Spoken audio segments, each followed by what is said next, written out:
Réforme examen du bac, les ministres de l'enseignement supérieur et de l'éducation nationale donnent des précisions. Les nouvelles dispositions n'auront aucune incidence sur le diplôme développement dans un instant. Signature de convention avec la Banque mondiale dans le cadre du projet d'amélioration de l'éducation des enfants en situation de handicap. Il est financé à hauteur de 1,5 milliard de francs CFA à travers le Fonds de développement japonais. Puis au Mali, plusieurs panels à l'occasion de la conférence internationale de la Commission Vérité, Justice et Réconciliation. La rencontre s'est tenue donc ces 2 derniers jours et dans le cadre donc de la stabilisation et la paix durable au Mali.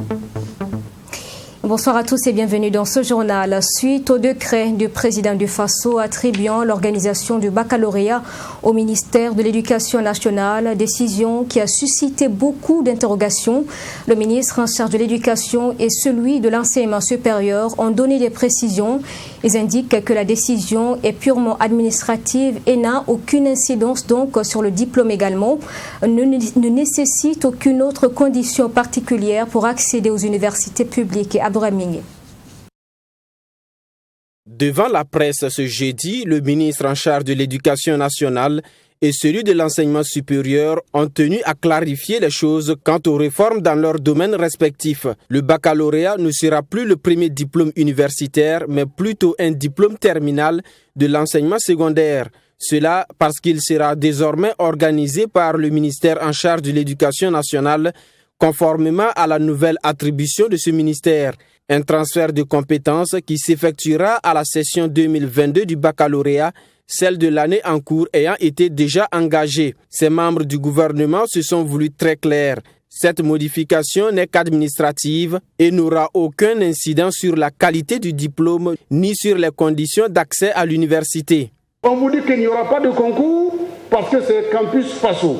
Quand ils auront les résultats, nous transférons les résultats, les relevés du bac directement sur Campus Faso, on les transporte. Et c'est à l'élève qui veut être étudiant d'aller s'inscrire pour être étudiant et on va l'orienter en fonction de ses critères. Parce que les gens ont parlé de concours. Nous aurions voulu faire un concours, d'ailleurs qu'on n'aurait pas eu les moyens pour faire ce concours. Ce n'est pas possible de faire un concours.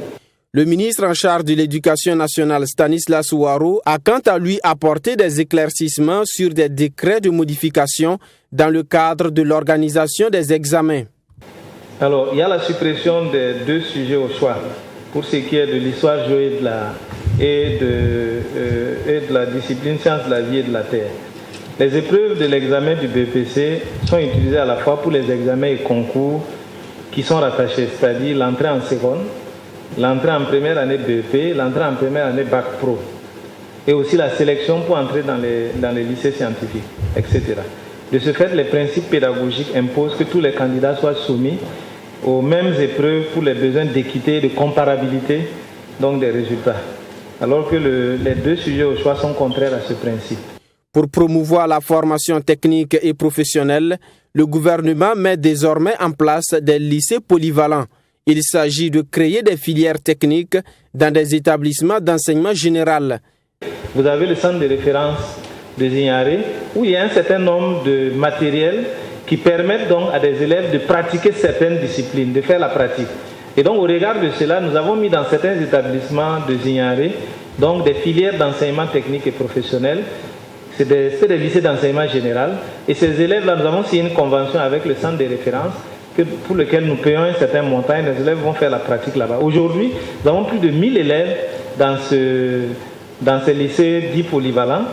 Et selon les 2 ministres, les réformes engagées dans le domaine de l'enseignement visent à se conformer aux principes de l'UEMOA. Ainsi, ils soutiennent que l'organisation du baccalauréat par le ministère de l'Éducation nationale est une avancée significative.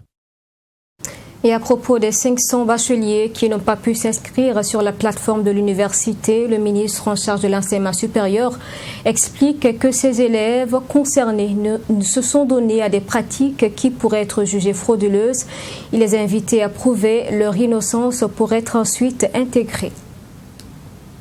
Nous avons eu en 2018 à l'université Joseph Kizerbo, au niveau donc de l'IFR SDS, la santé, plus d'une trentaine d'étudiants qui avaient fabriqué des faux relevés Eux qui s'étaient inscrits à Mersin, qui avaient commencé les cours, ils étaient assez avancés. Mais quand à partir de Campus Faso, parce que la plupart sont venus de pays voisins, on a eu accès à la base de données de ces pays voisins, nous avons constaté qu'ils avaient modifié les relevés de notes pour aller à Mersin, pour avoir la moyenne requise pour aller à Mersin. Nous avons pris la décision de les renvoyer tous. Les bacheliers dont on parle, qui sont venus aussi d'un pays voisin, de la Côte d'Ivoire, pour ne pas citer ce pays, nous avons constaté effectivement que la plupart d'entre eux avaient renseigné des notes qui n'étaient pas des notes au baccalauréat. Donc pour nous, c'est assimilable à une tentative de fraude. Campus Faso a fait un communiqué pour leur dire, on leur donne l'occasion de revenir parce qu'ils étaient très nombreux, pour renseigner les vraies notes. Donc ils ont eu une chance. Ils sont revenus, il y en a qui ont corrigé, il y en a qui ont persisté. Pour nous donc, c'est de la fraude. Et donc nous avons dit qu'on ne va plus leur permettre de s'inscrire. Et ils m'ont contacté. Et je leur ai dit de me transmettre les listes. S'ils me transmettent les listes de ces étudiants, je ferai vérifier par la Direction générale de l'enseignement supérieur pour être sûr qu'il ne s'agit pas de ceux-là qui ont fait la tentative de fraude. S'il y a des cas qui ne sont pas concernés par cette situation, on va autoriser leur inscription. Ils ont envoyé une liste pléthorique, on a procédé aux vérifications, et il m'est revenu que sur toute la liste qu'ils ont envoyée, il n'y avait que 2 cas qui n'étaient pas concernés par la fraude. Donc ces deux, on leur a permis de s'inscrire. Donc c'est pour vous dire qu'il faut qu'on nous laisse aussi mettre de l'ordre. Moi, tous ceux-là qui sont dans une situation où on leur a fait du tort, je suis prêt à réparer. Mais s'il est avéré qu'il s'agit des mêmes qui ont eu l'occasion de se racheter, qui ne l'ont pas fait, je ne peux rien faire pour eux. Ils vont continuer à attendre effectivement qu'ils soient corrects pour qu'on puisse les prendre en charge. Donc voici ce qu'il en est. Et si vous voulez, après vous pouvez passer prendre les listes qu'on m'a communiquées. Vous allez à la Direction générale de l'enseignement supérieur pour vérifier, parce que c'est un système informatisé. Donc les preuves sont là. S'ils ne sont pas concernés, dès demain ils pourront s'inscrire. Mais s'ils sont concernés, je suis désolé, je ne pourrai rien faire pour eux. À l'instant donc, le ministre en charge de l'enseignement supérieur. Dans la suite de ce journal, l'éducation toujours. Le projet d'amélioration de l'éducation des enfants en situation de handicap est financé, je vous les en titre, à hauteur d'environ 1,5 milliard de francs CFA par le Fonds de développement japonais à travers la Banque mondiale. L'accord de don a été signé aujourd'hui entre la représentante résidente de la Banque mondiale justement et le ministre en charge de l'économie. Le compte rendu avec Fatima Tanikima.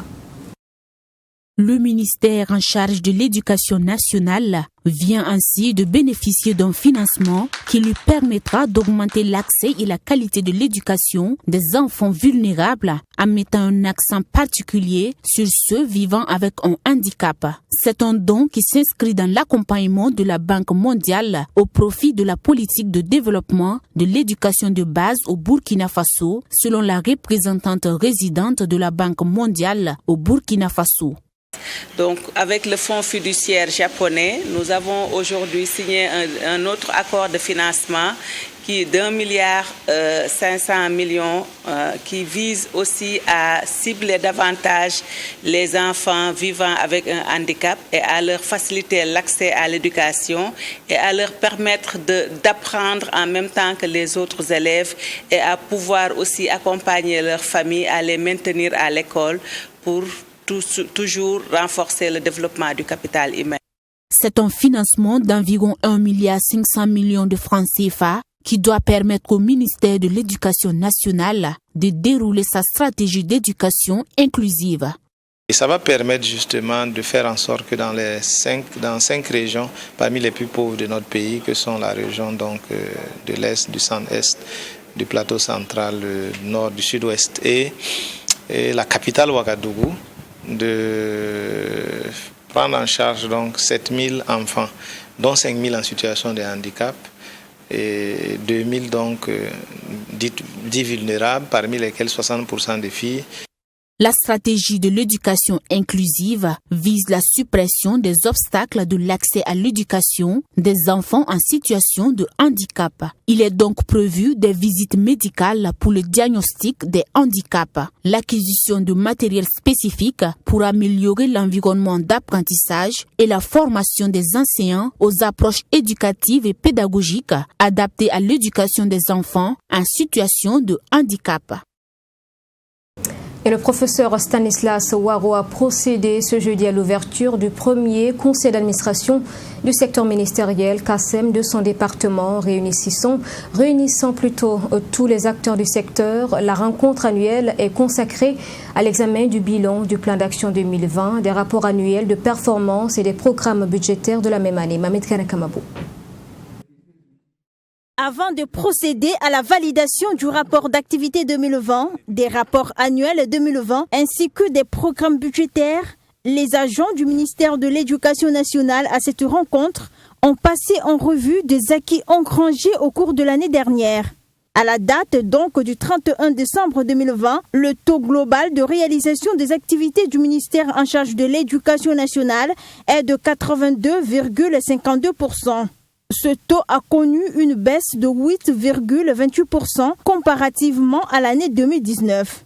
Cette contre-performance s'explique entre autres par le démarrage tardif des activités de l'année et le retard dû à la survenue de la maladie à coronavirus. Au cours de l'année 2020, les activités planifiées au titre du plan d'action ont été exécutées à hauteur de 95,29%. Pour le programme Accès à l'éducation formelle, 89,66% pour ce qui concerne le programme Qualité de l'éducation formelle, 64,25% pour le programme Accès et qualité de l'éducation non formelle et 80,90% pour le programme Pilotage et soutien au service de l'éducation formelle et non formelle. En dépit de ces contraintes, les acteurs de l'éducation se félicitent des résultats. Mais selon le ministre de l'Éducation nationale, plusieurs défis restent à relever. Le taux brut de scolarisation au primaire qui est passé de 88,8% en 2019 à 86,6% en 2020.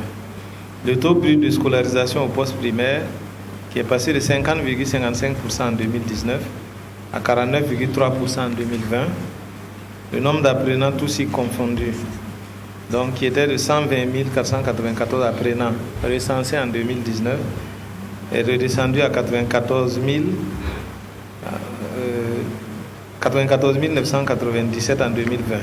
Et au cours de 5 dernières années, soit de 2016 à 2020, les résultats en termes de bilan d'exécution des activités du plan d'action ont été satisfaisants. Le taux d'exécution de plan d'action est passé de 74% en 2016 à 82% en 2020. Au terme donc de ce conseil d'administration du secteur ministériel, les acteurs de l'éducation vont valider le rapport d'activité 2020, des rapports annuels de 2020 et de programmes budgétaires. Le ministre en charge de la réconciliation nationale en visite de courtoisie sur le président de l'Assemblée nationale Alassane Bala Condé. Dans le cadre de sa mission, Zéphirin Diabré a souhaité être accompagné par la représentation nationale pour des résultats palpables des propos recueillis par Chérif Yanogo. Il m'a paru opportun de venir échanger avec le président de la représentation nationale pour un échange de vues et d'avis sur la manière donc de conduire ce processus. Ce qu'on s'est dit, c'est ce que vous savez déjà à plusieurs reprises, on a eu l'occasion, y compris la dernière fois. Donc c'est de nous assurer que les thématiques que nous avons en vue et les approches là sont passées par le... en tout cas sont connues des uns et des autres et nous permettent un peu donc de continuer la trajectoire.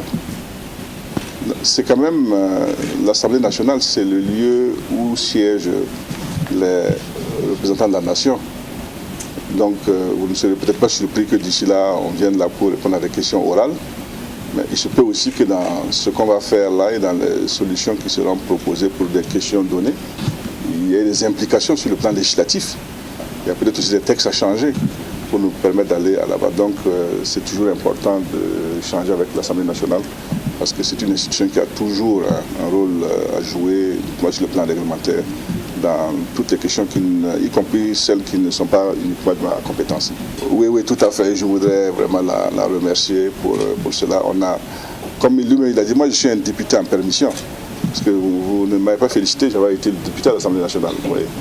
Donc je suis en permission, donc vous voyez, à tout moment même, je peux même revenir là, ce que je considère comme ma maison. Donc ça veut dire qu'à ce niveau-là, il n'y a absolument aucun problème. Les services sociaux de base, une priorité pour l'État burkinabé. Pour cela, chaque année, d'importantes ressources financières y sont consacrées. L'ONG WaterAid et ses partenaires ont décidé de s'intéresser aux ressources financières donc allouées au secteur de l'eau, de l'éducation, de la santé et de l'assainissement en rapport avec la loi de finances 2021. Les résultats de l'étude ont été présentés ce jeudi. Ils indiquent des disparités d'un service à l'autre. Michael Toukri. À cet atelier, il est question de restitution et de validation des résultats de l'étude d'évaluation du niveau de prise en compte des services sociaux de base dans la loi des finances 2021 au Burkina Faso. Les secteurs sociaux de base qui ont fait l'objet de l'étude sont l'eau, l'assainissement, l'éducation et la santé. Et malgré les efforts du gouvernement burkinabé consentis dans ces différents secteurs, le rapport fait ressortir des indicateurs en deçà des attentes. Les analyses budgétaires, il y a quand même des contrastes qui se dégagent en dehors du secteur de l'éducation qui a vraiment bénéficié donc d'allocations assez importantes, donc autour de 19 et quelques % donc du budget de l'État. Les autres secteurs, donc la santé, pour ce qui est du ministère de la Santé, ça tourne autour de 10% du budget de l'État pour un engagement donc de 12,7%. Quand vous prenez aussi l'assainissement qui a donc un engagement qui ressort donc d'allouer au minimum 0,5% du PIB réel donc au secteur de l'assainissement, nous remarquons que ce taux-là est très loin d'être atteint. C'est seulement en 2017 qu'on était à 0,24% donc du budget du PIB plutôt qui a été alloué donc à ce secteur. Mais pour les autres années, jusqu'en 2021, ce n'est pas du tout fameux. Pour le directeur pays de WaterAid, l'objectif de cette étude dans les secteurs sociaux de base est de disposer d'évidence afin de renforcer le plaidoyer pour un respect des engagements et permettre de faire le suivi des ressources financières allouées aux services sociaux de base. Nous savons que les services sociaux de base sont importants pour les citoyens, surtout pour les plus démunis. Donc l'allocation des conséquences des ressources à la hauteur des ambitions des programmes gouvernementaux, puisque les secteurs sociaux sont aussi une priorité pour l'État. Donc s'assurer que les ressources sont conséquemment allouées est très important. Donc montrer aux États, à l'État et aux autres acteurs qui veulent supporter le Burkina Faso de savoir que cette partie soit suffisamment prise en compte ou non suffisamment prise en compte est très important pour donc influencer positivement la politique de l'État dans ce domaine. Les résultats de l'atelier présentés, des observations, des suggestions et des amendements seront formulés par les participants sur le niveau de prise en compte des services sociaux de base, eau, assainissement, éducation, santé dans la loi des finances 2021 au Burkina Faso. À l'École nationale des régies financières ENAREF, l'on est toujours dans la ferveur du 8 mars. Le bureau des élèves a fêté en différé cette journée dédiée à la femme. La réflexion a été portée sur les conditions de vie de la femme, notamment sa participation au développement socio-économique du Burkina. Maxime Jules Bombara. Pour cette célébration du 8 mars en différé, les élèves de l'École nationale des régies financières ENAREF commémorent à leur manière la journée internationale de la femme. Mais au-delà de l'aspect festif, il est question de réfléchir sur les conditions de la femme, en particulier la femme burkinabé. On a tenu à organiser ce 8 mars en différé, célébrer un peu la femme, commémorer la journée internationale des droits de la femme et faire de cette journée une journée de réflexion sur la condition de la femme et voir comment la femme peut apporter sa contribution au développement socio-économique du Burkina. C'est déjà le thème sur lequel nous allons discuter tout à l'heure. Contribution de la femme intellectuelle au développement socio-économique du Burkina Faso, c'est le thème de la conférence marquant cette journée. Conférence qui sera animée par Nestorine Sangaré, docteur en sociologie du développement et ancienne ministre de la Femme sous le régime Compaoré. Je vais vraiment aborder la contribution socio-économique des femmes, tout simplement, et en mettant l'accent sur celles qui ont eu l'opportunité d'aller à l'école, qui sont dans nos administrations, qui sont dans des entreprises et qui mènent des activités. En quoi ce qu'elles font apporte un plus à ce que font les hommes dans le processus de développement de notre pays. Et bien sûr, il ne s'agit pas seulement d'économie, mais également de la justice, de l'éducation, la santé, l'eau et l'assainissement, et tout ce que vous avez donc comme domaine de développement prioritaire qui sont ciblés dans nos politiques publiques. Du côté de la marraine de cette cérémonie, Pauline Zouré, ministre déléguée chargée de l'aménagement du territoire, c'est un message de complémentarité et d'accompagnement qui est adressé aux filleuls. Le message, c'est que nous devons jouer dans la complémentarité. L'homme étant acteur de développement, la femme aussi étant actrice de développement, nous l'avons considéré comme étant un socle de l'économie au niveau de notre pays où vous savez que les chiffres montrent que nous avons plus de femmes que d'hommes. Nous sommes dans 51, quelque chose % de femmes. Je ne vais pas dire que c'est une petite proportion de la population, c'est une très grande, et sa contribution aussi doit être grande à la hauteur donc de sa taille pour permettre que nous puissions ensemble, les hommes et les femmes, conjuguer nos efforts et construire ce pays-là. En plus de cette conférence, cette célébration du 8 mars en différé sera marquée par une campagne de dépistage du cancer du sein et du cancer du col de l'utérus, une rue marchande, un concours d'art culinaire et un match de football. Une bonne nouvelle pour les clients de la téléphonie mobile Orange au Burkina. Depuis le 16 mars dernier et ce jusqu'au 14 avril prochain, ils peuvent participer à la promo Orange Money. À travers ce jeu, les abonnés pourront gagner des sommes allant de 50 000 francs CFA jusqu'à 10 millions de francs CFA. C'est l'information donnée par les premiers responsables de la téléphonie ce matin. Ils confient que c'est une façon de remercier les clients, leurs clients donc estimés à plus de 8 millions. À travers cette conférence de presse, la société de téléphonie mobile Orange lance la grande promo Orange Money. Les premiers responsables du portefeuille électronique entendent ainsi manifester leur reconnaissance aux abonnés Orange Money estimés à plus de 8 millions de clients. Et la seule condition pour participer à cette promo est d'avoir un compte Orange Money. Pour le principe du jeu, les clients s'inscrivent en comprenant étoile 202 dièse. Ensuite, ils cumulent des points en faisant des transactions Orange Money, des dépôts ou bien des retraits. Chaque 1000 francs qu'il aura consommé lui donne droit à 10 points. Donc le cumul de ces points-là permet de participer à un tirage au sort qui lui permet de gagner chaque semaine ou bien 50 000 francs ou bien une moto Yamaha Sniper. Le grand tirage qui aura lieu à la fin du mois permet de gagner la super cagnotte de 10 millions. Plusieurs lots sont à gagner en participant à cette promo qui, selon le responsable marketing de Orange Money, s'étend du 16 mars au 14 avril prochain. Différents gains, on a des gains journaliers, des gains hebdo de 50 000 francs. On a un lot hebdomadaire qui consiste à une moto CFAO Sniper d'une valeur d'à peu près 1 500 000 par semaine pendant les 4 semaines de la première phase. Et puis on a le super lot de 10 millions pour le super gagnant qui aura accumulé le plus de points. Les points requis. À en croire ce dernier, le tirage au sort pour déterminer les gagnants se fera dans la transparence. Pour ce faire, les responsables de Orange Money disent s'être attachés les services d'un huissier, de la police des jeux, de la LONABE ainsi que du Trésor. Un reportage signé Maxime Jeune Bambara. Nous nous intéressons à présent dans ce journal aux œuvres d'art d'un artisan. Bako Ali Sissé cumule une vingtaine d'années dans son métier. Il produit des œuvres décoratives et utilitaires à base de matières premières atypiques. Notre artisan vit de sa passion, dit-il. Rencontre avec Yassine Sawadgo.